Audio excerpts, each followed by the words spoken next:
All right, welcome to Off the Cuff. I am Anthony A.B. Brooks, and this is my good friend, the neuro genius herself, Miss Joy Winchester. Joy, how you doing? Doing phenomenal, better than I deserve. How are you doing? I'm doing great, but getting better.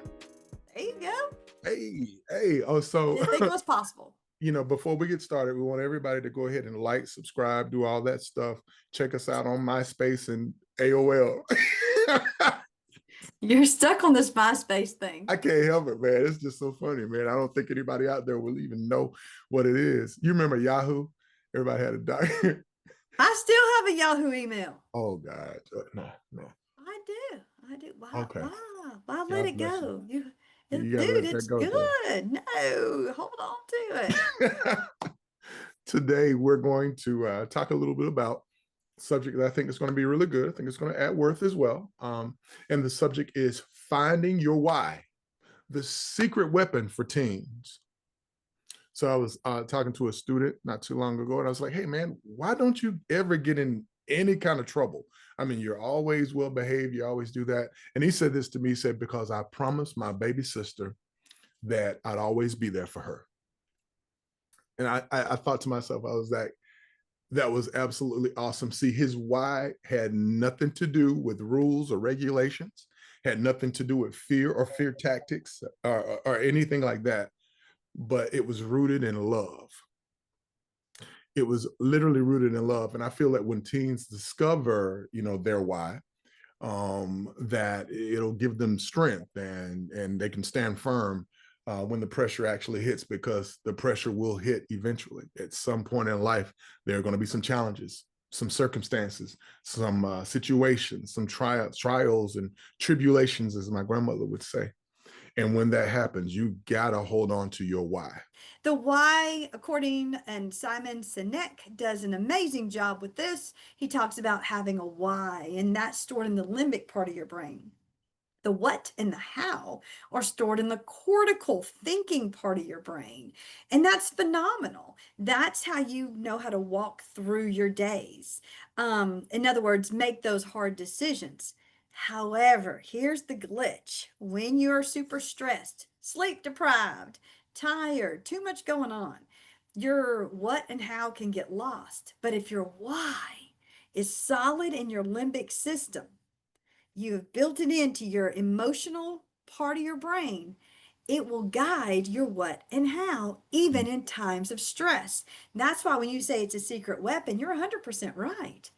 A lot of people say, oh, I have a why, and they believe it's in their limbic system. But then when stress comes, they don't act like they have that why. That's what that is they have a cognitive why, but not a limbic why. You see what I'm saying? Some Absolutely. people have a limbic why. And these are the people that, when faced with hard decisions, they don't even think what to do. They do it, right? These are people that other people will say is, "Oh, you're amazing. How did you do that? How did you just show up?" Well, you don't say, well, that's my why. You're just like, well, I don't know. I would do what anyone would do. To you, it's common sense, right? And we talk about, and Anthony's going to roll his eyes, but I was driving home one day and saw a man lying on the side of the road. People were just driving by. For me, my why is that I have to help others, most definitely the most vulnerable. So I stopped and pulled over and put him in my car and drove him somewhere safe. People say, why did you do that? Did you not question your safety? Did you not think it through? I didn't. There was no other option in that moment but to stop for me, because my why is deep and it's in everything I do when I work every day. I Mhm. want to help the most vulnerable. So teenagers have this 100%. Mhm. Because Anthony, you got some teens that are like, "Mom, I promised my mom I'd be good." Mhm. And then the next day they're out hustling again. They're stealing again. You're like, but man, you promised. Mhm. That why is sounds just as powerful as that other young man's why that I told my baby sister I'd always be there for her. Mhm. His why is embedded deep in his limbic. The others are embedded in their cortical. So when they come to hard choices, they fall back on a why that could be rooted in negative core beliefs. Absolutely. Joy, when you started talking about, and I pick at you all the time about, picking up people on the side of the street because it's a safety thing. Hey, man, you got to be careful with that kind of stuff. But I really think that it's not what you do, it's who you are. And I think that you're operating in your why when you're Why? operating in who you are, not just Right. because of something that you literally do. It's like I'm a neuroscience genius, or I'm a preacher, or I'm a teacher, or I'm a counselor, or I'm a this and that. Yeah, okay, I get that. It's not just about what you do, but when you understand who you truly are, one of the things that I was always told, man, is you've got to know who you are. Because if you don't really know who you are, then it's easy for someone to tell you who they think that you should be. There are literally people out there in professions right now, Joy, Right. that somebody told them that you should be this or you should be that, or my mom did this or my dad did this or my uncle did this, so I'm going to do this. And they were highly influenced because, man, they never got to the point where they understood who they are, what they wanted to be, or the things that they enjoyed. And then later on in life, it seems that those types of things cause problems. And again, like in an episode we did once upon a time, regret. And you never want to lead life to lead you to regret and bitterness, and you're mad and angry at the world because, man, you see that people are doing things and you feel sometimes left behind. So I think that even when we start talking about even teaching young people what their why is and how to get to their why, it's not always career based. Sometimes it is, but it's not always career based. It's like, man, what are those things you enjoy inside? What are the dreams, the aspirations that you have? Just because you're 6'9" doesn't mean that you want to play basketball necessarily. What is it that you have inside of you? What is that clear vision that you need? Most of the time I see that people's whys are wrapped up in their dreams, or like the young man I was mentioning earlier, his why was wrapped up in the love that he has for his family. And so many times, I think that if we get to that understanding, to that place where we understand that our life is about us, we're in charge of this life that we've been given. The decisions that we have, we're the ones that have the power to make that decision. A former episode we had that said yes or to say no. You can get with this or you can get with that. But literally, when it comes down to your why, man, understanding who you are has a lot to do with that. I love that you touched on sometimes people can be driven by the wrong why. I know of a young woman who had no interest Mhm. ever of being a nurse. Mhm. But then her grandmother was a nurse, and her grandmother was like, I want you to be a nurse. I want you to be a nurse. So she ended up getting a CNA in high school, graduated from high school with a CNA and started nursing. And it just made sense that she would do the nursing program. Mhm. She's 30 years old now. She's failed the nursing program 3 times. I honestly don't believe it's because she's stupid. I don't believe it's because there's anything wrong with her. I think it's because it's her grandmother's why. And her subconscious brain is like, we never wanted to do this. When I knew her, well, she wanted to be a social worker and help teens in trouble. She didn't want to be a nurse. And I've said to her over the years, you never wanted to be a nurse. She said, no, no, I've invested so much time. I've tried 3 times for nursing school. I can do it. I've invested so much time. Well, just because you've invested a lot of time in a mistake doesn't mean you keep doing it. Right. Find your why. And she may need to be 30 years old and take a step back and take an inhale and realize she was living someone else's why.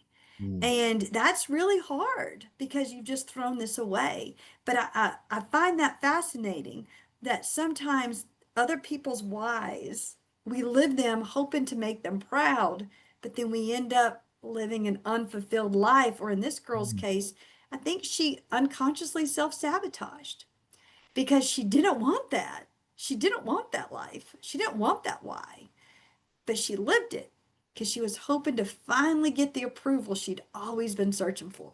Oh wow. So really what she wanted was the acceptance, the love.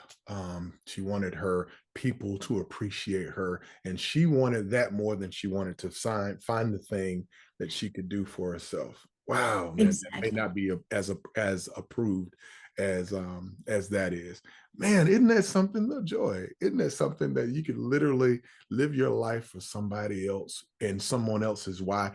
I was always told, man, even as a parent, never make yourself live your life or your why through your children because you missed that opportunity. It's so Exactly. unfair to them, man. It's so unfair to them. I never pushed my kids towards something that I was interested in simply because I was interested in it. Now there are things that they saw that they became interested in that are very similar, but I never pushed them towards sports. I never pushed them towards, okay, maybe entertainment or this or that. But I wanted them to really develop those things that they enjoy. And when you see those things, give them exposure, take them everywhere, take them to a library, take them to a museum, take them to a sporting event or whatever. Give them opportunities to figure it out for themselves. Those things they can attach themselves to, but don't make those decisions for them. Hey, you got a minute? Because that's all the average American has is 1 minute. Our attention spans are so short that we really don't have time to focus on anything else. But here's what's crazy. We know more about how our cell phones work than our brains work. But who has time to dive deep into neuroscience? You do. 1 minute a day. Dive in. Just, hey, you got a minute. Neuro Minutes to Microdose Neuroscience. Grab a copy. Change your life 1 minute a day. And go and get the book. It's awesome. Anthony still has some teens, but mine are in their 20s. And I remember holding them as infants and having a plan for them. Mm-hmm. And in my heart, knowing what they would do, right? Knowing who they would be.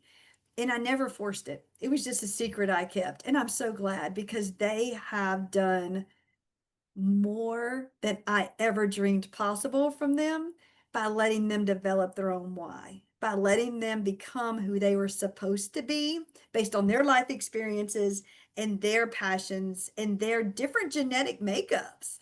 But I remember just holding an infant and being like, you're going to be an amazing fill in the blank, and to let them do their own pathway, help them find their why. Yeah. That's the piece, because when you have your why, then you have your goal. Yes. If you have the right adults in your life, like AB or parents, they help you develop a pathway to that goal. And then the only thing missing then is the willpower to walk that path.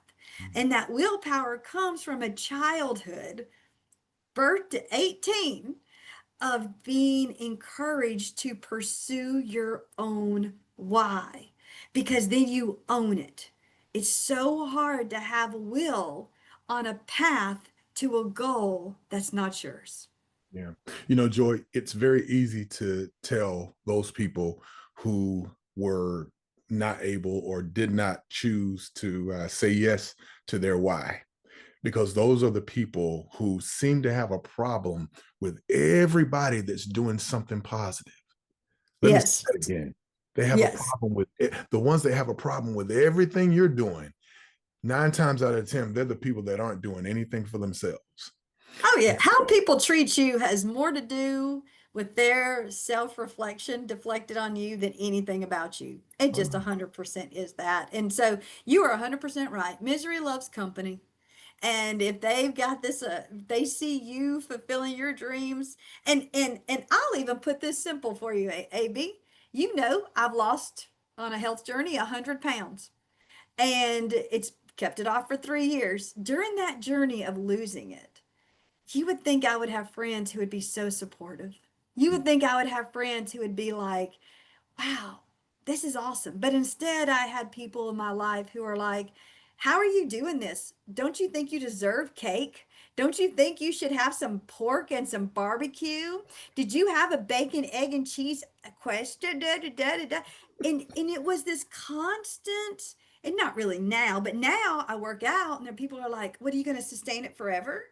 What, did you take a pill? Did you have a surgery?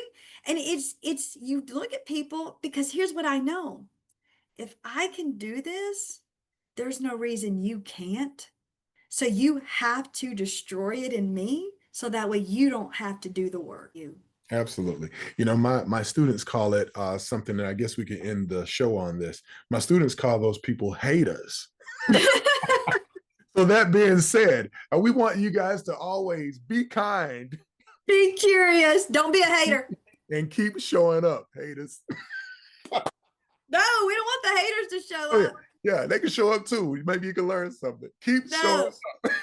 And if you are a hater, stay out the comments. up. I wrote a book.